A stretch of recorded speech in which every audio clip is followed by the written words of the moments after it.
You know what fascinates me about human resilience?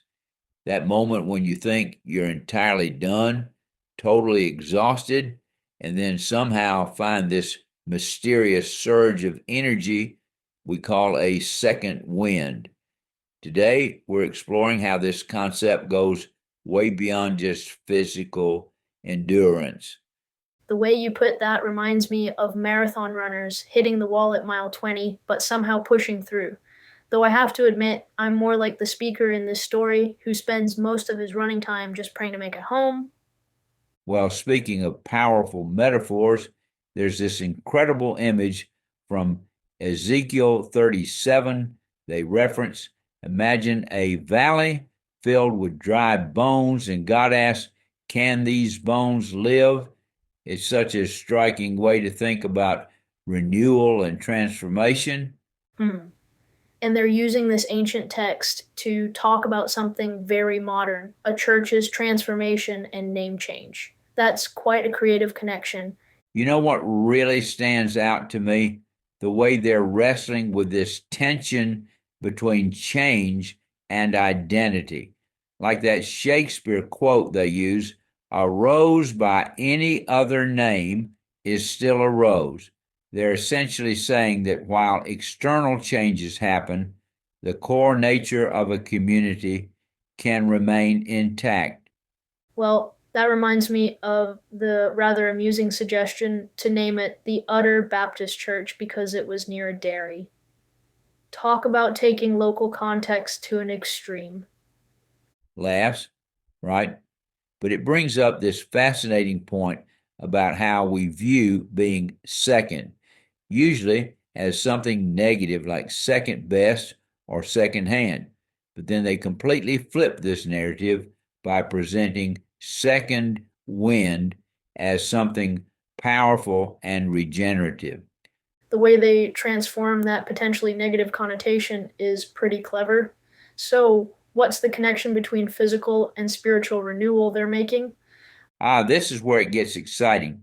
In Hebrew, the word ruach actually means both breath and spirit.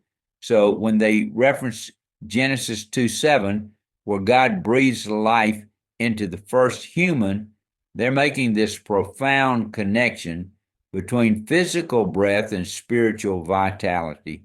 It's like they're saying our physical and spiritual lives are deeply intertwined. That's fascinating. And it explains why they put so much emphasis on those wilderness camps they mentioned, Second Wind and Camp Wind Shape, getting away from the usual environment to find renewal. Exactly. And you know what's counterintuitive? They challenge how we measure success. Instead of focusing on numbers like new members or attendance, they suggest measuring the spirit of the people. In our metrics obsessed world, that's pretty radical thinking. That resonates with modern workplace discussions about measuring employee engagement versus just counting productivity metrics. And here's what I find particularly powerful, that graduation theme they mention, our unity is our strength. It suggests finding your second wind isn't just an individual journey, it's something that happens in community. When one person is tired, others help carry the load. The way they describe that community aspect transforms how we think about renewal, doesn't it? It's not just about personal resilience. And that brings us back to that valley of dry bones. When God asks if these bones can live, the prophet doesn't say yes or no. He simply says, O Lord God, thou knowest. There's such wisdom in that response, this openness to possibilities we can't yet see. That response captures something essential about faith and renewal, this combination of humility and hope. Well, looking at the bigger picture, I think what we're talking about is how communities adapt and survive through major changes, whether it's a name change, a relocation, or any other significant transition. It's about finding that second wind when you need it most.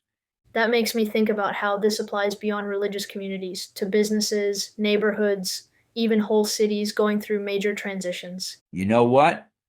I think we found our own second wind in this conversation, though I'm still not planning to take up marathon running anytime soon. That makes two of us. I think I'll stick to finding my second wind in ways that involve less physical exertion and more spiritual renewal.